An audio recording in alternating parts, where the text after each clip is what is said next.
കിടിലിനൊരു ടാസ്ക്കാണ് നടന്നുകൊണ്ടിരിക്കുന്നത്. ജിൻഡോയുടെ ടീമും ഗബ്രിയുടെ ടീമും തമ്മിൽ മുടിഞ്ഞ ഫൈറ്റാണ് നടന്നുകൊണ്ടിരിക്കുന്നത്. സംഭവം എന്ന് വെച്ചാൽ ഒരു സ്റ്റിക്കർ പുറത്തൊട്ടിക്കുന്നത്, അതായത് കോയിൻ പുറത്തൊട്ടിക്കുന്ന ഒരു ടാസ്ക്കാണ്. ആ ടാസ്കിൽ ജിൻഡോയും ഗബ്രിയും തമ്മിൽ പൊരിഞ്ഞ ഇടി. ഇന്നലെ നമ്മൾ പ്രൊമോയിൽ കണ്ട പോലെ തന്നെ നിലത്ത് വീണ് പരങ്ങി അങ്ങോട്ടും ഇങ്ങോട്ടും മുട്ടി പൊട്ടിച്ച് വലിക്കൽ, ശ്വാസം മുട്ടിക്കൽ പരിപാടിയൊക്കെ തന്നെയാണ്.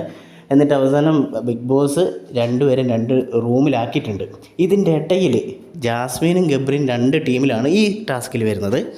അപ്പോൾ എന്താ സംഭവം എന്ന് വെച്ചിട്ടുണ്ടെങ്കിൽ, ജാസ്മിനും ഗബ്രിയും തമ്മിൽ അടിയാക്കുന്നത്, ഒച്ചപ്പാടാക്കുന്നത്, നീ പോടാ, നീ എൻ്റെ ഇതിൻ്റെ അകത്ത് ഇടപെടണ്ടടാ. എന്താ ഒരു ആക്ടിങ്, കിടിലൻ ആക്ടിങ്ങാണ്.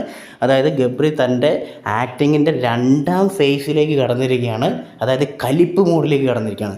ഞാൻ മലയാള സിനിമയിലെ ഡയറക്ടർമാരോട് പറയുന്നൊരു കാര്യം എന്താണെന്ന് വെച്ചാൽ, നിങ്ങളൊരു 2 ദിവസം ഈ ബിഗ് ബോസ് ഒന്ന് കണ്ടിട്ടുണ്ടെങ്കിൽ നിങ്ങൾക്ക് മികച്ച ഒരു നടനെയും നടീനെയും കിട്ടും. അതാരാണെന്നുള്ളത് നിങ്ങൾക്കറിയാലോ. ആ സംഭവം ജാസ്മിനും ഗബ്രിയും, അതായത് റൊമാൻസ് അടി ഈ കരച്ചിൽ കീട്ടിലിനായിട്ട് അഭിനയിക്കുന്നുണ്ട്. അപ്പോൾ വേണമെങ്കിൽ കിടുക്കാച്ചി ഓസ്കാർ വരെ മലയാളത്തിലേക്ക് കൊണ്ടുവരാൻ നല്ല കഴിവുള്ള 2 പേർ, ജാസ്മിൻ ആൻഡ് ഗബ്രി, ഇപ്പം രണ്ടാമത്തെ ഫേസിലേക്ക് അവർ കടന്നിട്ടുണ്ട്. അതായത് ശൗര്യം. നമ്മുടെ മുമ്പിൽ അവർ തമ്മിൽ ഭയങ്കര എതിരാളികളായി മാറിക്കൊണ്ടിരിക്കുകയാണ്. സത്യം പറഞ്ഞിട്ടുണ്ടെങ്കിൽ ഏഷ്യാനെറ്റിൽ വരുന്ന സീരിയൽ പോലെ തന്നെ കിനാവും കണ്ണീരും അടിയും ഇടിയും വാവ് കിടിലൻ.